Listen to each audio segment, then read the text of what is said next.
Talk about the role of politics in medicine, may I call on Honorable Francisco Isco Domagoso. Thank you, sir. Thank you. Good afternoon. Maraming salamat. Pasensya na ako kayo, hindi ko kayo intensyong pag-hintayin. I supposed to be here by 11.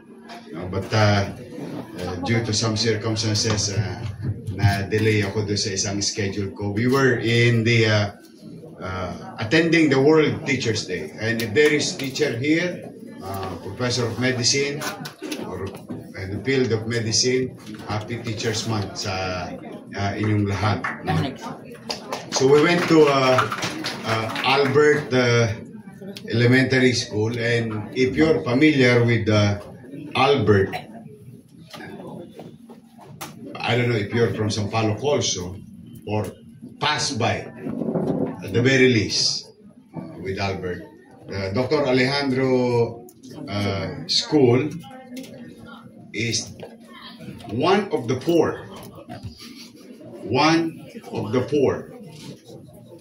public school, 10-story, fully air-conditioned, with proper facilities needed as an educational institution in the city of Manila.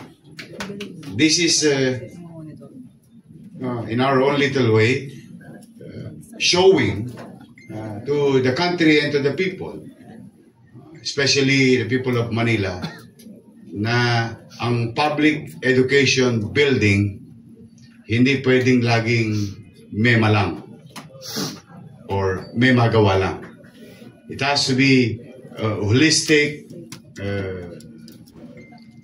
and complete, so that the environment of students while inside our school, maging maaliwalas naman. So ngayon po tatlo po yan natapos at nabitin pa isa, pero patapos na rin. Manila Science in Top Avenue, Rosauro Almario Elementary School, yun naman yung aking alma mater sa Tondo. At yung kasalukuyang ginagawa pa rin dito sa tabi ng UST, yung Magsaysay. All 10 stories. And the reason behind it is, sinishare ko lang, as a matter of opening some talks. And I would like to hear about, or maybe you have some questions. I can entertain some questions. So sulitin ko na yung paghihintay ninyo. Kung meron kayo katanungan, I'll give the floor to you later. But this school, Magsaysay High School, sa tapat ng UST. Good morning again. Good afternoon. I hope you had your masarap yung tanghalian ninyo. I hope you had a good lunch, and I would like to mention my colleague, my party mates, my colleague, because we were councilor then. I became vice mayor, he became congressman of the 2nd District of Manila, Congressman Carlo Lopez. At yung aking magandang dilag na may asim pang partner. Mukha lang po siyang 19. 19 years old. Naintindihan nyo na. Pero takwarens na po yan. Tatlo na po ang anak niyan. She's a graduate of political science, a journalist, a missionary. Ang aking partner, na anak na bunso ng dati nating Mayor Lito Atienza, Chichi Atienza.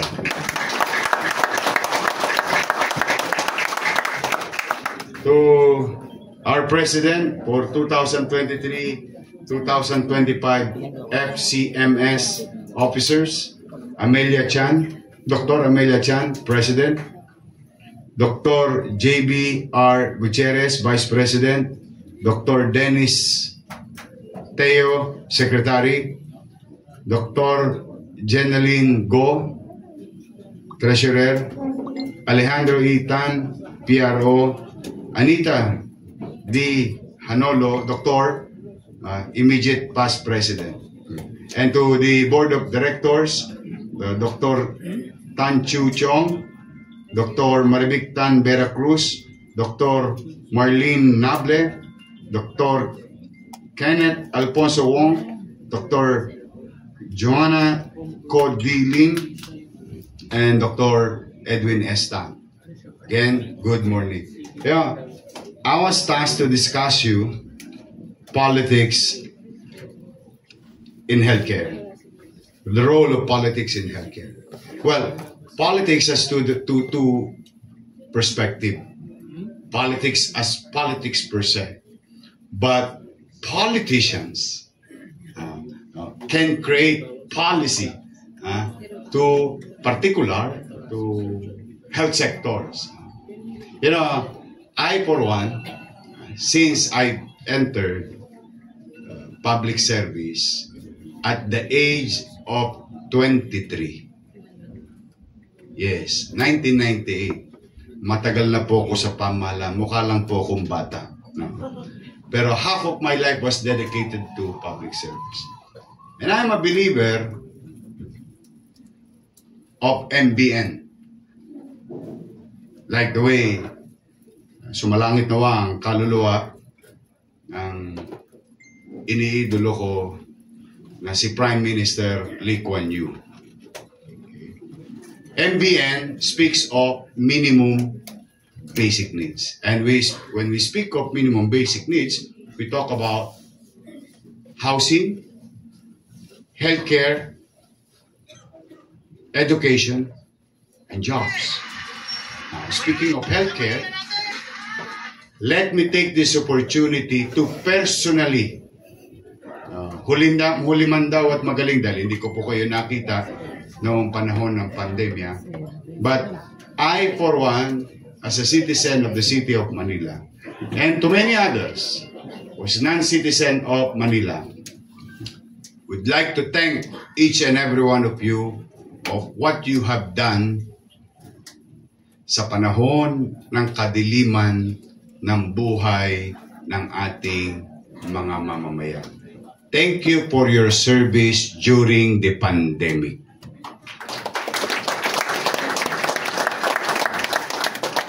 And we are also, malaki rin ang utang na loob natin sa mga kasamahan natin sa field of medical profession na nasawi.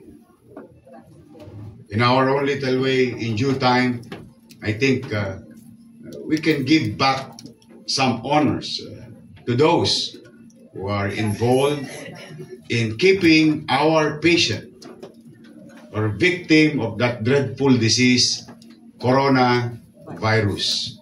Someday, maybe. But also we are grateful to them. We will not forget those who paid the price, the ultimate price of fulfilling your love, or your dreams of being a medical practitioner. Now, you know, why is it very important to discuss about pandemic? Because at the time, wala naman hong playbook on how to arrest and how to suppress. Because infection is inevitable, but how to delay and you know, come up with remedial or immediate medical attention para matulungan ang isang pasyenteng infected ng COVID-19. December of 2020, I guess, when I saw the situation in Wuhan, it was all over the news. The world is calling it endemic or sa kanila pa lang. But, you know, politicians or public servants and leaders, for that matter, should always take notice of situations. And immediately, I've talked to doctors of Manila, under Manila Health Department. Sabi ko sa kanila, antabayanan nyo nga yung sitwasyon na yan sa Wuhan. Kako, mukhang masama yung, if picture speaks 1,000 words, more so with videos. Sabi ko, mukhang masama yung sitwasyon. Tapos, kumuha na kayo ng mga medical bulletin, mag-abatan ba sa United Nations, World Health Organization. So, they did, and, fortunately, when I became mayor in 2019, I don't know why, but I am grateful that all of a sudden, all ambassadors of the respective countries came to visit. First time po yun. Ang tagal ko na po sa pamalang lungsod eh. But all the ambassadors of the respective countries came to Manila and see me.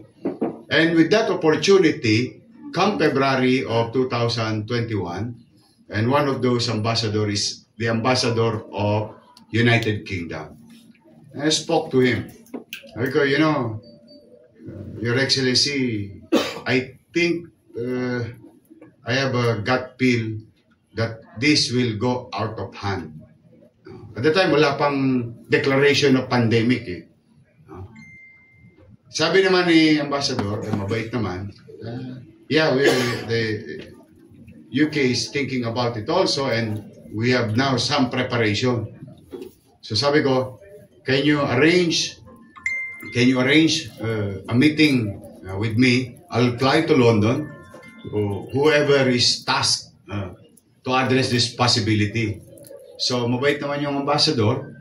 So I went to United Kingdom and spoke with COBRA, Corona British Response Agency. So it's a task force dedicated to possible. Then they came up with a plan. They came up with a plan already at that time. May projection of deaths already. Ibig sabihin, wala pa namamatay, wala pang,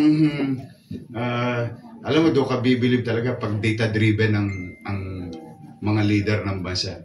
Wala pang nangyayaring malala, pero may projection of death na. And it speaks of millions because of particular weather condition, kasi sila may winter. So, they had this book, ganito kalaki, pero it's like a manual, and kausap ko yung COBRA, the one who infected Prime Minister. Kasi a few days after that, nagkaroon siya ng COVID. So, sabi ko, can I have, I hope you don't mind, can I have a copy of your plan? Because nobody has a plan. But, wala namang playbook. Sabi ko, pwede ba pa-Xerox ko yan? Mabait naman yung British government. So I got it. They call it Code M. That's the title of the plan. Code M. So immediately, hindi na ako nagpatumpik-tumpik. Pagkakuha ko ng plan, nagparibok ako, dapat mag-i-stay pa ako ng 2 days. Nagparibok na ako, balik mo na ako sa Manila. Sabi ko kila Letlet, yung aking chief of staff, no? Balik ako. Code M speaks of contain, delay, and mitigate. Contain the infection, delay the growth, and mitigate the socio-economic impact sa buhay ng tao. So that's how I head. Yeah. So when I landed, I called immediately all my 6 directors of 6 hospitals of the city of Manila and the Manila Health Department. Immediately, hindi na ako umuwi. May picture pa yun na from the airport, gabi na ako, diretso kami, emergency meeting. We don't want to spend time on, magdili-dali ba? Walang gano'n. So I spoke to them. Sabi ko, aralin nyo na to, mga doktor. Aralin nyo na to. Huwag nyo nang kopyahin yung portion ng winter time. So that's why, having said that, modesty aside, i-GMG nyo. I-google nyo ganda. Immediately, ang payo kagad sa akin ng mga doktor, we have to have our own contained area. And one of the challenges of public hospital, it was designed to be a ward. Yung pahabaan at paramihan ng bed capacity. Talk to Dr. Padilla, because we have Santa Ana Hospital, and I said, pupunta ako dyan, let's visit. Then we start reconfiguring the entire 9th floor and 10th floor to be COVID wing. And that took us only less than 1 week. Meron na kami kagad containment area where patients can stay and ask what containment processes is required. Nagawa kagad.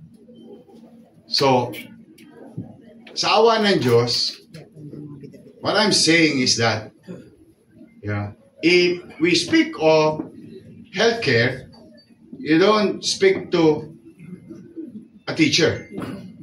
You don't speak to a lawyer. You speak with right people who are good in their field of undertaking. And leaders, while it is true that you have a sound mind, that you have ideas, you only give direction to a particular goal. And let those people, in this case, the medical practitioner, take the lead. Alam po ninyo, we are the only city, and I guarantee this hospital, for so many instances, punong-puno ito. Nasa parking lot ang mga pasyente ninyo. Alam niyo saan sila napunta? Sa Santa Ana Hospital. Awang-awa ko dito sa hospital na to. Itong parking lot ninyo na to, na nakapila yung COVID patient yan dahil hindi na ma-accommodate ng yung the capacity to receive such infected person. Then Santa Ana Hospital became the center. Modesty aside, I don't owe it naman. It's my director of hospital, the doctors, the infectious disease doctors in that hospital became the center. Naging simbolo on how to prepare and care for COVID patients. Now, having said that, we start reconfiguring other hospitals also based on our experience, based on how quick, and it's not that rocket science, we're reconfiguring our hospital wings. Then, one time, there is also influx, I think that is, correct me nga if I'm wrong, the Delta era. Yes. I think that's the worst part of those years, the Delta. Doon ako nagka-COVID eh. Kami dalawa noong kasalukuyang alkalde. Doon ako nadali. I saw again the situation in India. Dito marami nagtampo sa aking ospital. at saka local government unit. I saw India's situation wherein yung mga pasyente hindi na umaabot kakalakad papuntang emergency room. They were in the streets already. Humahapo. Humahapo yung hingal na hingal. Alam mo yung naging problema? Lack of oxygen. So when I saw that, sabi ko daw sa director ko sa MHD, sabihin mo daw sa supplier ng oxygen, kung ang capacity natin, let's just say, one hospital, 100 tanks, sabihin mo magdideposito ako ng additional tanks as long as makaka-acquire tayo ng oxygen. Then we did. We did stock so much oxygen in our 6 hospital. Kaya naman nagtampo yung iba, wala na raw silang mabilan. Kami, panatag na panatag kami sa mga ospital namin. Dala ng, we always try to project. When you look at leaders talking to doctors and specialists and leaders who know how to appreciate data, you can assess. You always assess to the worst scenario. If worst scenarios will not come, you are in a good condition while you're in a challenging situation. But you're still in a good situation because when you come and prepare yourself for your people, when you create policies that addresses the concern of those people who are in their respective field of undertaking, most likely, with all probability, while it is not guaranteed, but with all probability, ay ma-achieve mo yung goal. So nagtampo yung mga ibang ospital na naubusan daw sila ng oxygen. Kami, buwan na kami nakatambak. Now, hindi pa rin natigil yung challenge niya. Wala na talagang makuwang space because we cannot shut down hospitals. No. Just for purposes of making it as a COVID hospital alone. Because we have patients for diabetes, we have people na nagda-dialysis sa may. In fact, modesty aside, we reconfigure our biggest dialysis center in Santa Ana. Half of it were cordoned by glass. Like literally glass. For yung nagda-dialysis pero may COVID siya, nakahiwalay siya. So, hindi natigil yung service niya. Cancer patient. Yung mga may tuloy-tuloy yun. So, sabi namin, hindi po pwede to. Kasi walang deadline yung COVID. Even United Nations World Health Organization cannot give us, anong tawag nila, naalala niyo yung word, kumalat yung word na yun, herd immunity. But nobody can give us, data. When we will achieve, nagtatalo pa nun. Naalala ko nun, may mga pagtatalo pa sa isang ahensya ng gobyerno. 50% daw, 60%, 70%. Sabi ko, hindi po pwede ito. So that's why, one night, baka lang nagugulat kayo, laging gabi nangyayari noong pandemic. You know why? I never ever see my family for 3 months. Not a single night.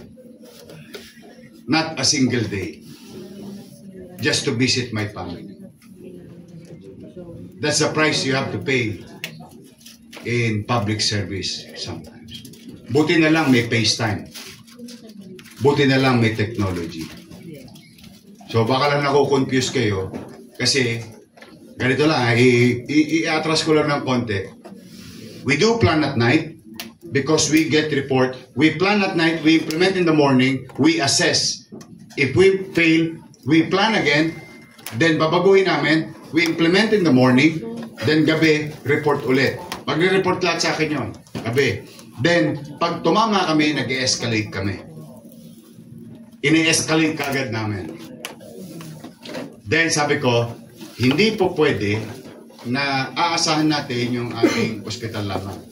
Then, awa ng Diyos, sabi ko doon sa direktor ng National Park, pero talaga, magaling talaga itong mga doktor. Doktor to. Ito yung key success ng idea na to.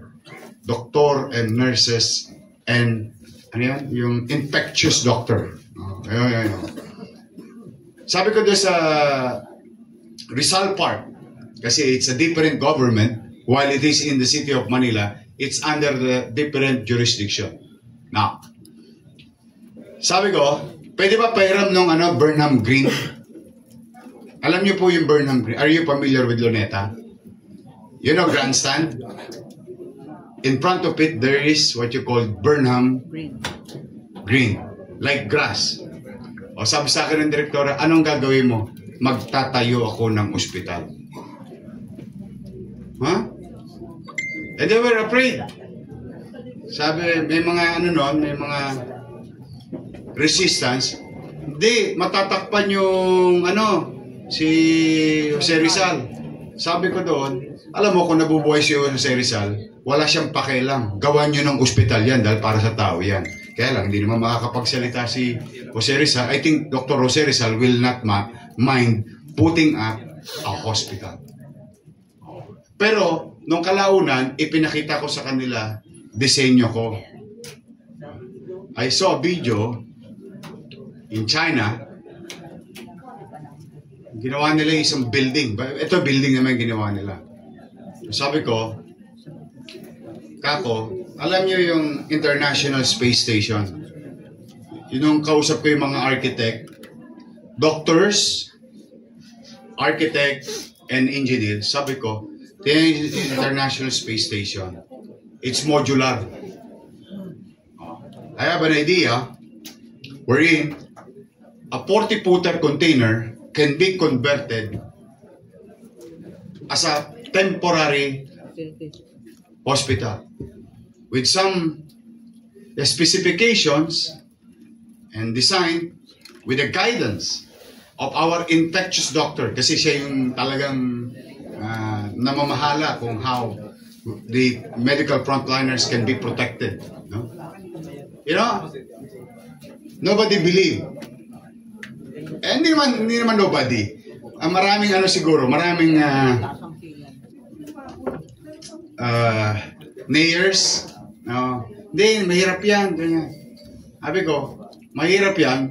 I'd rather fail on doing something than fail doing nothing. Because mabubulo na lahat ng ospital. MCM, punong-puno na. Kayo, punong-puno na. Yung Manila Doctors, punong-puno na. Yung sa Masangkay, yung Metropolitan, punong-puno na. Ang lalaking ospital ito. PGH, tapos yung 6 namin. No, we have to build one. So, sa awa ng Diyos, nakumbinsi ko yung national government, yung mga doctors, which is very eager, kasi they need space, and the engineers and architect who disagree initially. You know what? Sabi ko, natapos yung plano.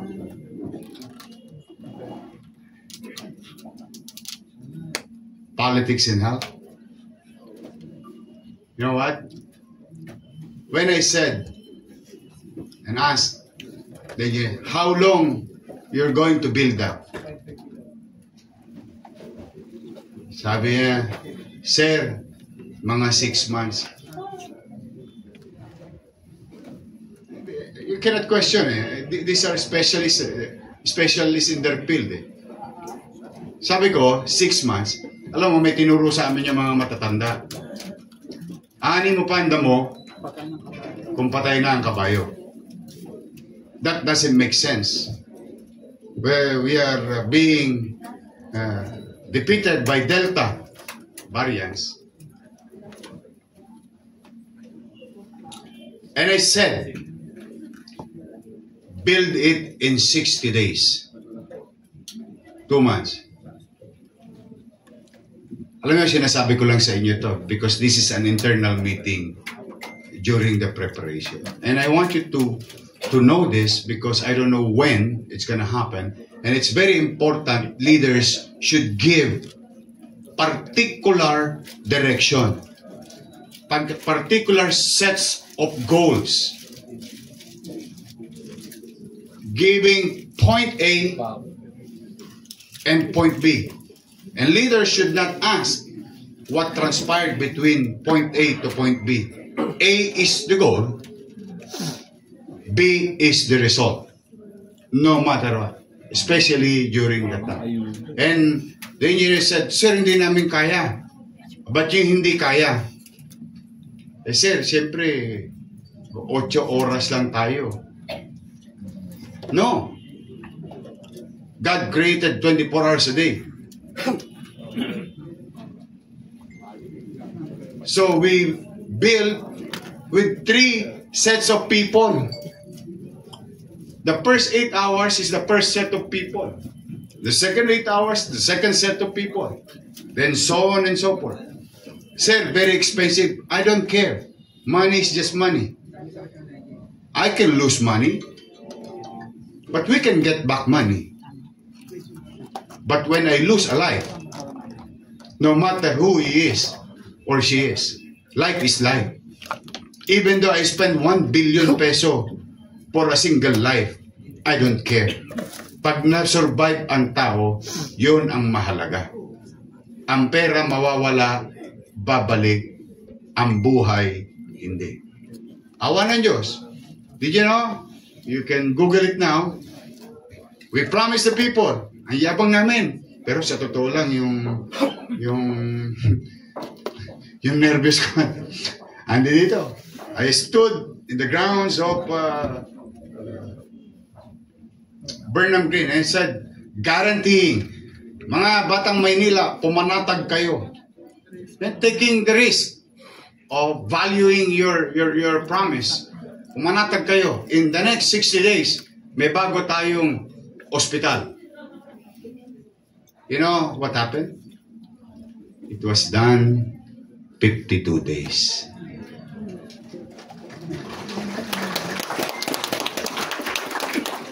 Sa 53 araw, we are fully operational. At ginarantiyan ko yung mga nurse na hindi mamamatay ang kuko nila dahil magugulungan ng oxygen. Yung buong ospital na yon is a fully embedded oxygen system in their respective bed. Ang pagkain, 1-2. 1 sawa. Alam mo yung pagkain ng mga pasyente ron? Nalulugi yung Harbor View. Sarado. Menu. Kaya ibang pasyente, ayaw nang lumabas. They have internet, they have television. The modular system of creating communication wherein you're limiting the exposure or in close interaction of nurses and doctors because we created a central, I call backbone. At lahat ng pasyente, lahat fishbone. May sariling banyo. Just use your imagination. Pinagdikit-dikit na container. Sealed. Cut out. Refurbished. Even the Israeli government, when they visited during the opening, was shocked.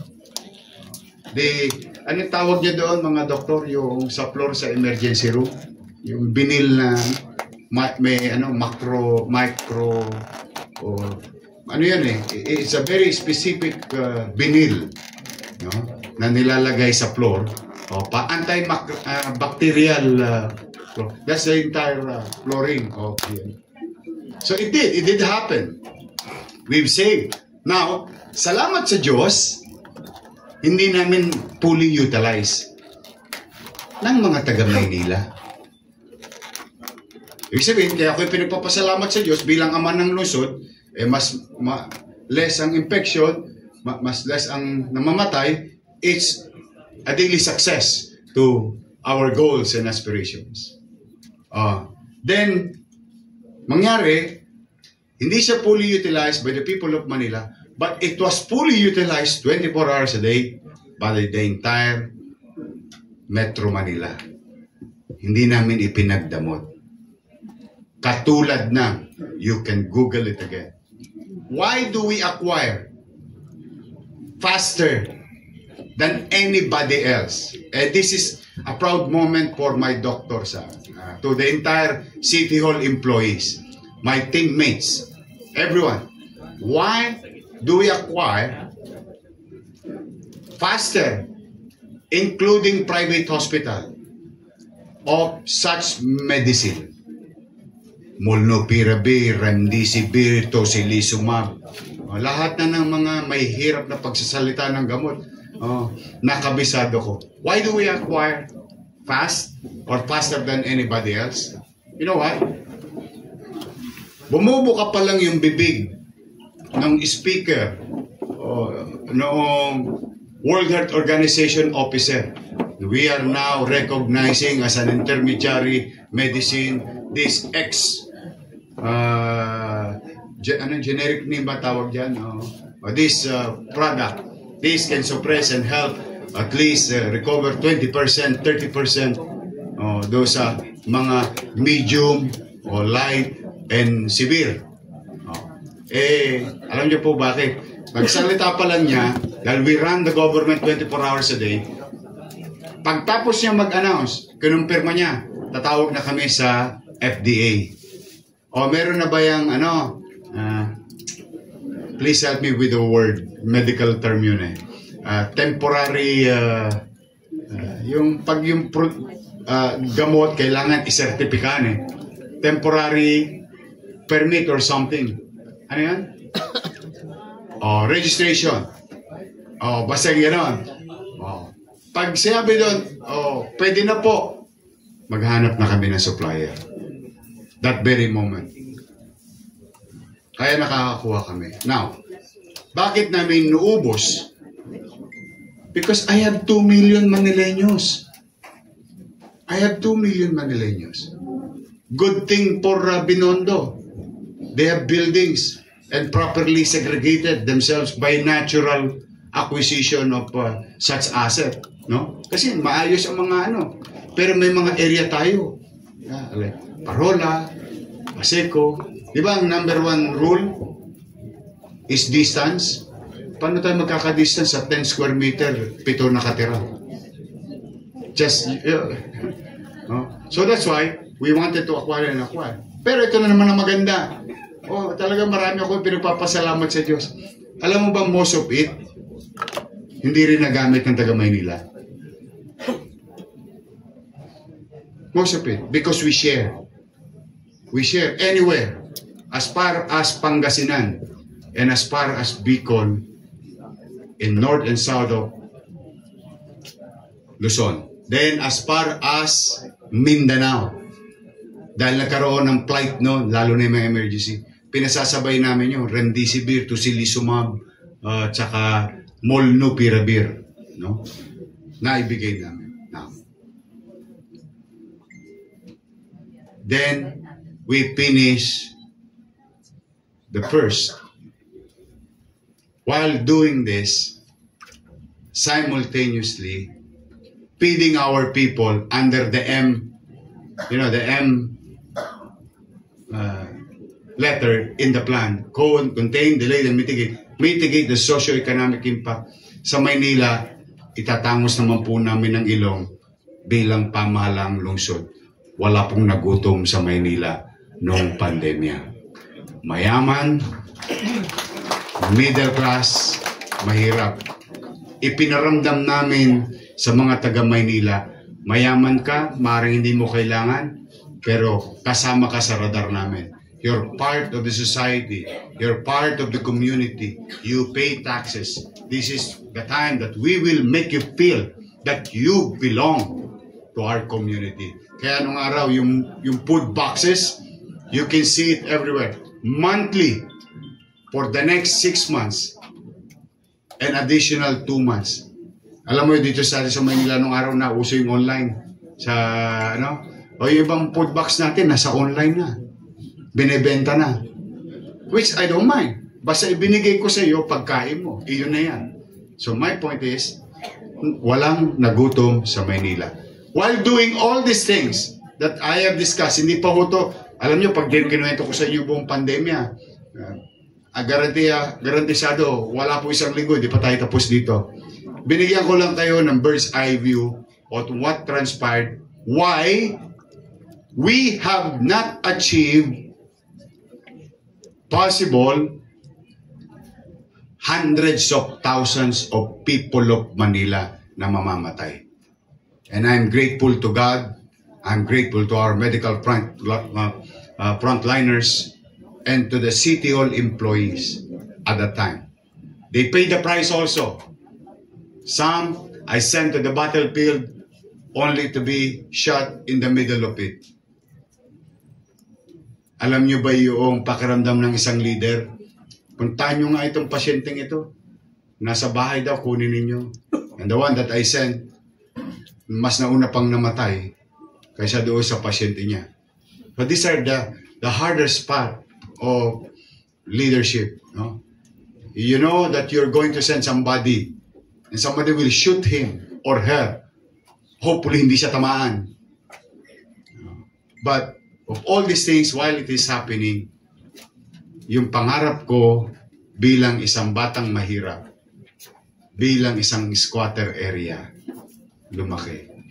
Yung pangarap ko doon sa MBN, housing, education, healthcare, and education, jobs. Naitatag namin 10-story fully air-conditioned with CT scan MRI machine, with multiple types of stationary and mobile x-ray, with 2 types of ICU wing. Meron dalawa palang ICU. May isa palang ICU na pang-infectious, yung pag masama yung sitwasyon, dapat sama-sama sila. Pero isang nasa ICU na particular lang yung sakit niya, magkaiwalay pala yun. I just learned all these things. Building the new hospital ng Maynila. 10-story, fully air-conditioned.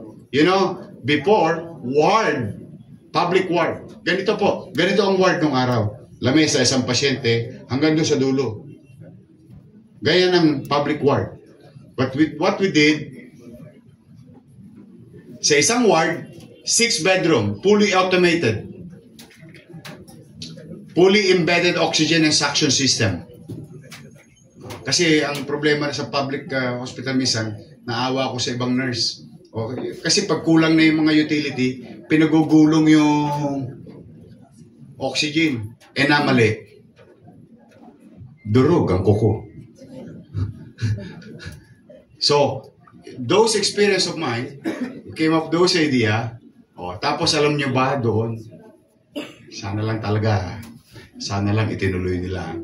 Alam mo ba doon yung pasyente, katawag ng nurse, katulad ng private hospital. You just press the button, in your bed, the nurse will come.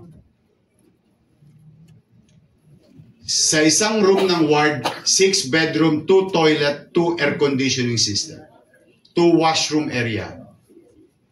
That's how premium it is to be hospitalized in bagong ospital ng Maynila, being a poor person.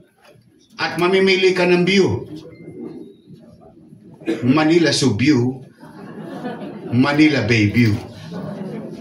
It's full glass. It's all glass.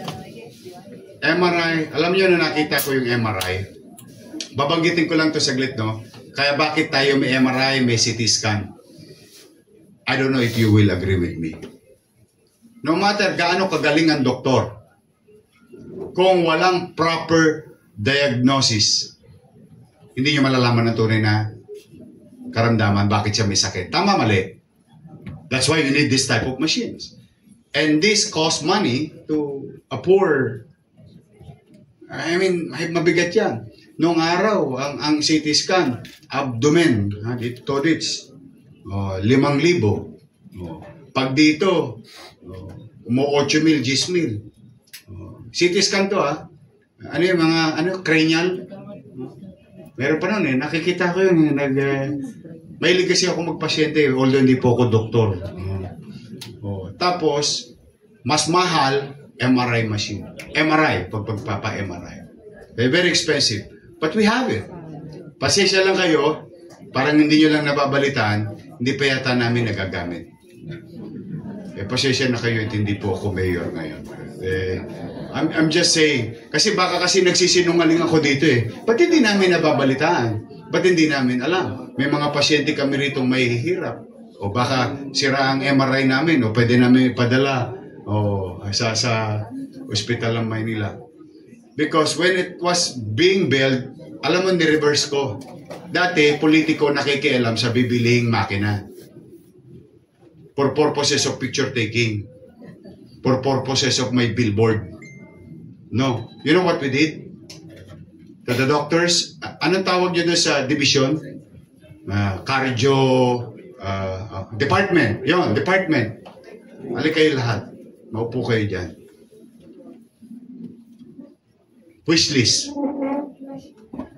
Wishlist. Ito literal po ito. Wishlist. Including brands that you know. Including brands that you know. Na gusto ninyo, pangarap ninyo. Ay, nabili po lahat yun. Ipinangutang ko po lahat yun Nabili lahat. Kasi to improve and to better our medical facilities, healthcare facilities. Because you saw it already in pandemic. The best thing that you can do is to, when you create one, you build a larger, better, efficient. Yun.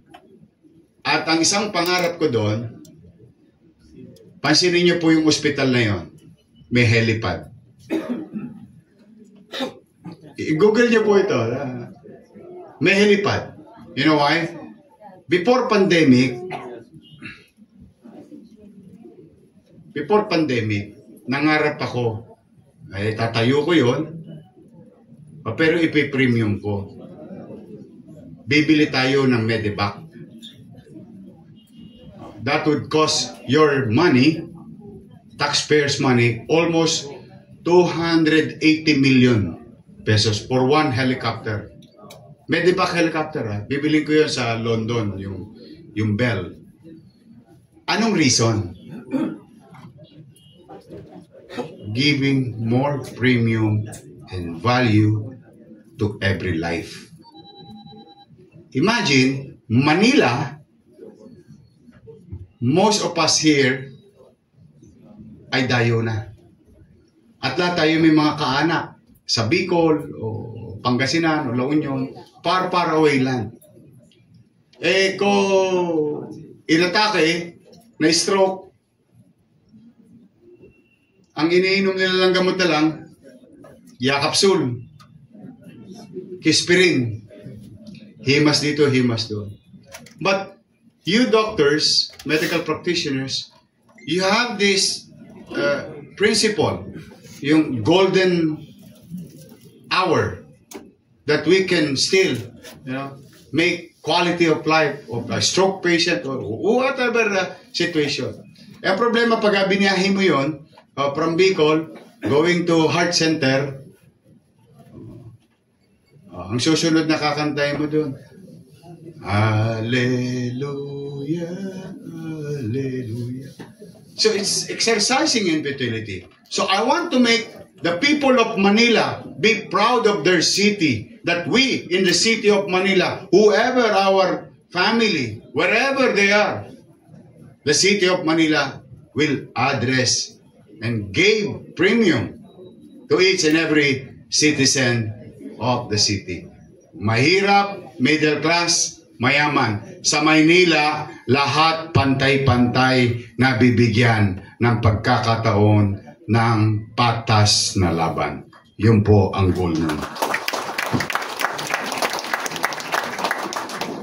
Now, I don't want to bore you. I know you have my schedules to do. But again, I am thankful for this opportunity and grateful as your mayor at the time in times of challenging days of our, the most, I think, habang nabubuhay tayo, may kwento tayong pandemic, ano. Tayo, itong henerasyon na to, we will never forget. We will have side stories during pandemic, whether you're still a student, whether you're a practitioner, or whatever you are, meron tayong kwentong pandemic. Now, again, that's how important politics in healthcare. That's very important. So when you put people in their respective offices, it is very important that leaders may need not be a doctor, may need not be a lawyer, may need not be a professional. It can be somebody else because this is democracy. But one qualities that we should, I for one, even pag ako bumoboto sa ibabaw, ang hinahanap ko lagi, maabilidad, maparaan. Noong panahon ng pandemya, wala tayong pera. But you never heard me complain. I borrowed. Kanino? Sa private? Hindi. Sa gobyerno rin. Isang katawan, magkabilang bulsa. Naglipatan lang ng pera. Land Bank, DBP. These are government bank. We survive. Never point fingers. We never. Para kaming BDO. We find ways.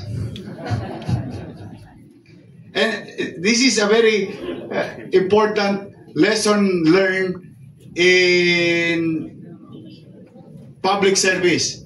The ability to create and imagine things and utilizing people good and very good in their respective field of undertaking, and a leader who would listen.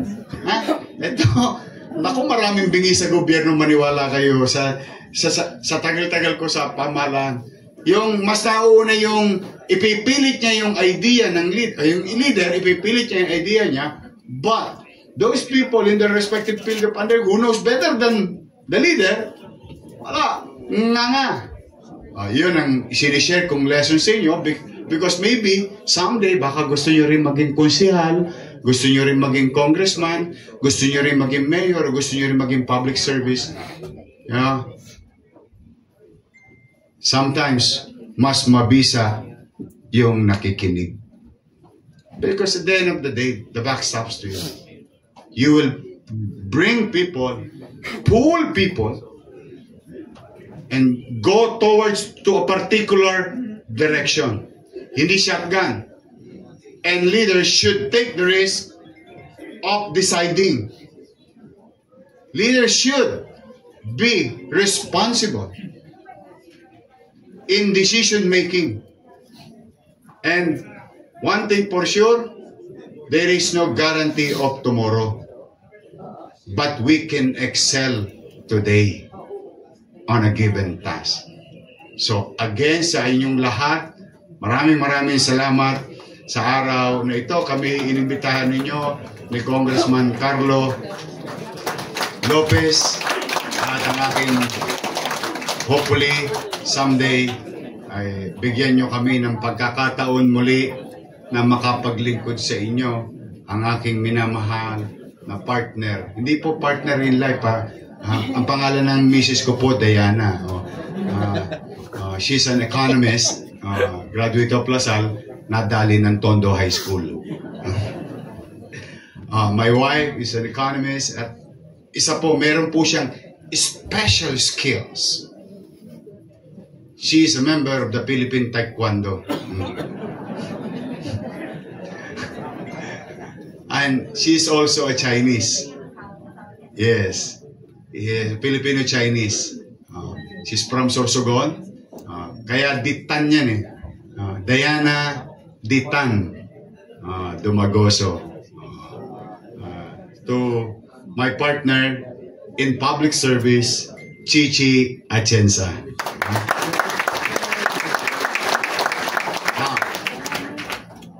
hope someday, which I have to be honest with you, at the very least, I have to be honest with you, that because yung iba sa inyo dito, mga taga Maynila, yung iba naman dito siguro may kamag-anak sa Maynila, I have to decide in the coming 6 days. And I hope when we decided, sana makasama namin kayo. And I'll be happy and accepting it with great honor to be of service again to the people of Manila and to those people who come in and out of Manila on daily basis. I am submitting myself to you. Someday, we will speak of things, about programs of governance, but for the meantime, ipinagpauna ko na po sa inyo. Bahala na po kayo. Sana matulungan nyo kami. And bilang panghuli, again, thank you very much.